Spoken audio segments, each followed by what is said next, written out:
সূরাতুন নিসা। সুবহানাল্লাহ বলবেন না? কোরআনে কারীমের মধ্যে সর্বপ্রথম যে সূরা সূরাতুল বাকারা। আচ্ছা বলেন তো বাকারা শব্দের অর্থ কি? গাভী, ঠিক কিনা? আল্লাহ তাআলা বলেন এই সূরা আমি দিয়েছি। এরপরে আল্লাহ তাআলা একটা সূরা দিয়েছেন সূরাতুল আনআম, চতুষ পর্যন্ত জানোয়ার।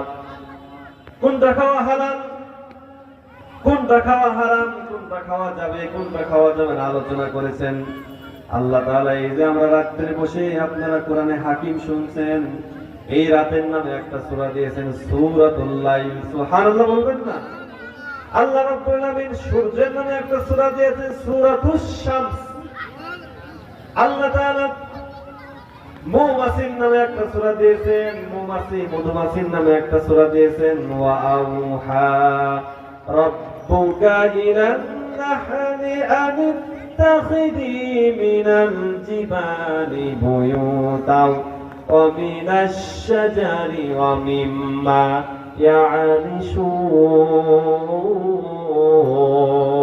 ইয়া'রিশুন। সুবহানাল্লাহ। আল্লাহ বলছেন এই যে আমরা মধু খাই, এই মধুর মধ্যে আল্লাহ বলছেন আমি রোগের ওষুধ করে বানাইলাম। আর আমাদের দেশের যারা ব্যবসা করে তারা কি করে? মধুর মধ্যে কি দেয়? মিষ্টির রস দেয়, ঠিক কিনা? আচ্ছা এটা অন্যায় কিনা বলেন? অন্যায় কিনা?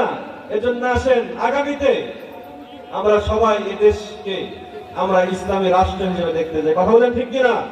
কোরআনের আইন দেখতে চাই এবং আমরা আগামীতে আমরা কাউকে দেখতে চাই না, আমরা সবাই ইসলামী শাসন প্রতিষ্ঠিত হোক। আপনারা চান ইনশাআল্লাহ? আমরা সবাই